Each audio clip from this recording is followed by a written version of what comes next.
We'll meet a woman who lives every day in fear. She's not scared of spiders or of flying. It's not heights or confined spaces. She has the second most common phobia in the world, a fear of snakes. Yes, today, schema conditioning therapists Nik and Eva Speakman are not just hoping to end the terror that plagues her, but they're also going to attempt something that they have never done before on live TV. What are you doing? Well, as you know, usually we go away, we've got an hour, we come back. Today we're going to do the whole thing, and hopefully we've been allocated 10 minutes. We want to work within 10 minutes and get her holding a snake. So we'll meet her soon, and we'll see how frightened she is. She's genuinely terrified of snakes. And then, rather than you go up the corridor and work on her in a room on your own, which you would normally do, you're going to do all of that therapy live on the telly. We're going to try to do it. We've never done it before. This is our first time, and we're going to try and get it done in 10 minutes. And you're limited to just 10 minutes. 10 minutes. I mean, obviously, if we need to work with her later, but our aim is to try and do it in 10 minutes. It's a huge challenge, but we like a challenge, so... Wow, OK. Well, that's definitely not one to miss. Now you've got a big spider with the lid off. Yeah, it's fine. Oh, my God! I don't think even I'd do that. Nick had a spider in some glass like this that he was showing me and getting me to hold it. So I've got one of my own now. I just want to say a really, really big thank you because you made my life so different. I really appreciate everything you've done for me. Once again, thank you. It's amazing. It's always interesting looking on Twitter and seeing what people say once we've done these items. How ridiculous the ketchup is. But a fear of ketchup is just as debilitating as a fear of spiders or as a fear of snakes. Of course. Yep.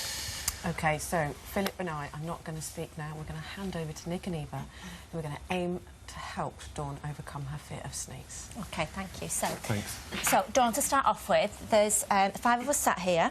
4 of us are absolutely fine with snakes, and 1 person is very frightened of snakes, being you. So my first question is, who's got it right and who's got it wrong? I've got it right. So there's fear. Is the fear of snakes, is it real in the world, or is it real just to you? Just to me. Correct. So who's got it right and who's got it wrong? I've got it wrong. You accept you've got it wrong? Yeah. OK. So what the irony is that when we watched your VT earlier for the first time, you say that you have a fear of snakes, yet you actually go looking for snakes. Is that correct? Yeah. So what do you do? Checking the bed. So what are you doing? Looking for snakes. OK, so you're looking for snakes. And are we right in saying that this started when you watched a film when you were 7 years old? Yeah. OK, so in essence, what's actually happening here, Dawn, is that you watched a film when you were 7 years of age and you reacted at that time. You created what's known as a schema, and the reason that you now act irrationally, do you agree you react irrationally? Yeah. Is because you're actually consulting a 7-year-old on how to behave when you see a snake. Do you get that? Yeah. Now, I believe you've got a daughter. How old is she? 7. OK, how many times would you consult her about how to react or behave as an adult woman? Never. Never. How many times, sorry? Never. So you'd never ask a 7-year-old how to behave? No. But when it comes to snakes, you realise that that's what you've been doing? Does that make sense? OK. So the film that you saw, what was it called? Venom. You see, I'm familiar with that film because I'm a horror film buff, and you know, and that film is, I've got to say, it was actually voted the worst film of 1982, as it happens, and it was a really bad film. But what is it you remember from that film? Dangerous snake, escaped, jumping out and killing people. And the snake actually killed all the bad guys. Did a better job than Bruce Willis in Die Hard, if you remember. I mean, it just, you know, and it just never happens because snakes would only ever attack if they were cornered. So did you say there, Nick, that they actually killed the bad guys? Did actually, yes. Yeah, so was the Mamba in the film portrayed as good because they killed the bad guys? Was it the hero or not? No. It wasn't, but it killed the bad guys. I don't remember that much. I believe it did. It did. OK. So can I ask you, so just from that one event, watching that film, you're frightened of snakes? Yeah. OK. Have you got any pets? Yeah. OK, what have you got? I've got a cat. Has your cat ever scratched you? Yeah. OK. And are you frightened of your cat? No. So let me just think. So you've got a cat and the cat's physically injured you and you're not frightened of it, and yet what's a snake ever done to you? Nothing. Sorry? Nothing. So you've never been bitten by a snake? No. Never been attacked by a snake? No. But you're frightened of one? Yep. Does that really make sense, Dawn? No. No. So your cats actually physically hurt you, but you're not frightened of cats? Cat's fluffy. Okay. Have you been stung by a bee or a wasp or anything like that? Yeah. Okay. Are you frightened of them as well? No. Okay. But you're frightened of something that's never hurt you, something that you've never actually physically held, you only saw in a film when you were 7 years of age. Does that make sense? No. And is it fair to blame a snake for never having hurt you? Would you reprimand your cat for never having hurt you? No. Would you reprimand a dog for never having hurt you? No. So why would you reprimand a snake for never having hurt you? Is that fair? No. So essentially you've spent 30 years being frightened of something that's never hurt you, never harmed you, just because you saw a film when you were 7 years of age. Does that make sense? No. Okay. So just think about snakes now. And is there anything to fear? No. I've actually got some pictures of snakes down here. Could I try showing you one? I'd like to notice, when you look at this, how it's changed. How does that feel? Not as bad. Okay. Because the thing is, you see, over all these years, of these 30 years, essentially, and I don't mean to put this on you, but you've victimised snakes for absolutely no reason at all. Because they never did you any harm. How does that feel now? I can look at it. Could you have looked at that before? No. No. So what does that tell you? See, this is the difference between seeing a snake through the eyes of a 30-odd-year-old woman and not a 7-year-old child. And you're looking confused right now because... Right, You because feel confused? Yeah, you've spent that's 30 great. years of believing something that essentially is not true, Dawn. So let me ask you, how would you feel about looking at a real snake? We won't bring it to you, but we're just going to bring it there so that you, for the first time, can observe a snake as a 39-year-old woman through an adult's eyes without blaming it for something it never did. How does that sound? Okay. Okay. What's your cat Over called? there. Right, we're gonna. It's in a glass cage. Can you put it?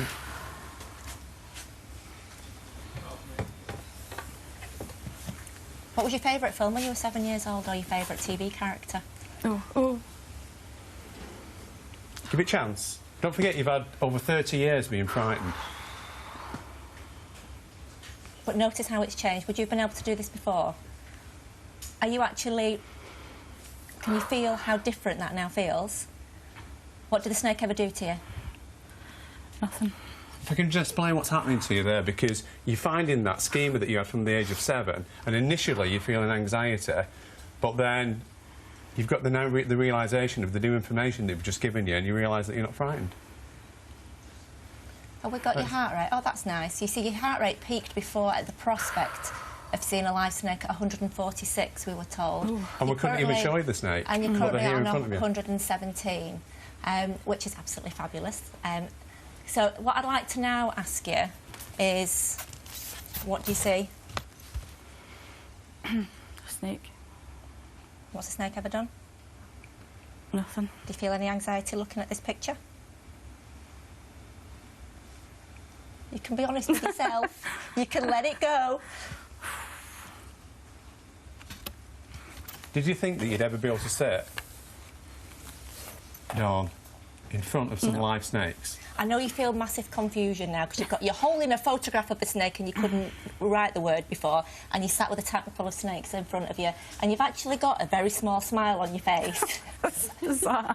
It is bizarre. You see, I what know. actually happens when we go away for an hour is that we do this, and then it takes about half an hour to actually sink in that you've let go of 30 years of a belief that wasn't true. You sat with a picture of a snake and a tank full of snakes in front of you. Dawn, do you have a fear of snakes? No. Well, yeah. Still. Is that yes or no? Could we have done this before? No, never. Are you having a panic attack? No. Are you hyperventilating? No. Has your heart rate come down to 118, which you can see there on the monitor? Do you have a phobia of snakes? No. Well done. Sorry, what did you say? No. Good!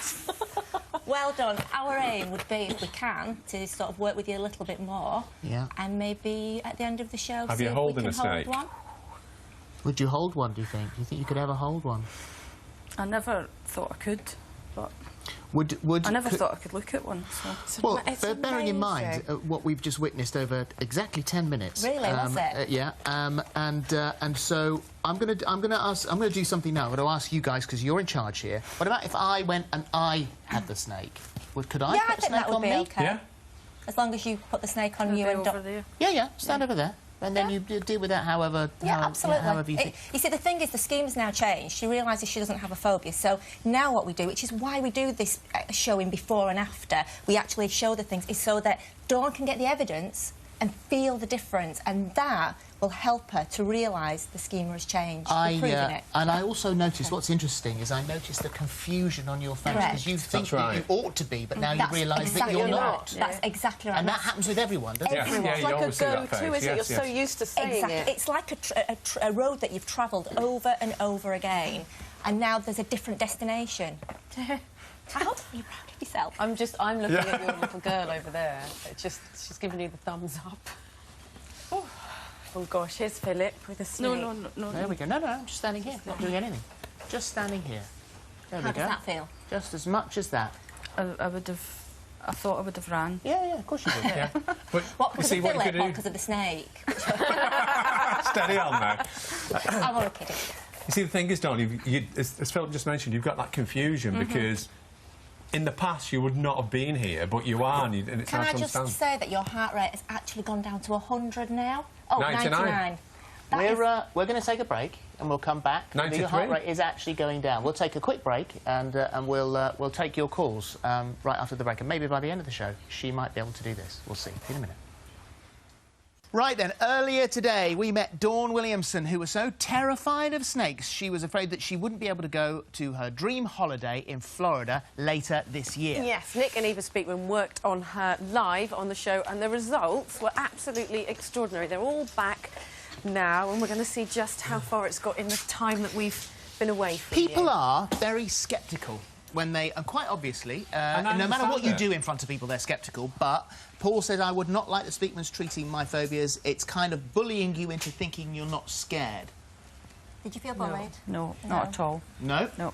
And she's clearly terrified, but doesn't want to ruin the peace. Hardly cured, Sorry, says that Amy. makes me laugh. It's, yeah, but listen, you can't, there's not a chance that you could do something as extraordinary as this without people not believing and you. the thing is, Philip, that we had 10 minutes there, so if we did come across a little bit hard, and I don't know, did you think we came across hard? No, I didn't. OK, that's nice to I hear. just think but- it's very no-nonsense. It's very practical and advice. when you've Well, got 10 minutes, you have to be no-nonsense, because that's what we wanted to see, a really big turnaround in 10 minutes, and we've never done it before.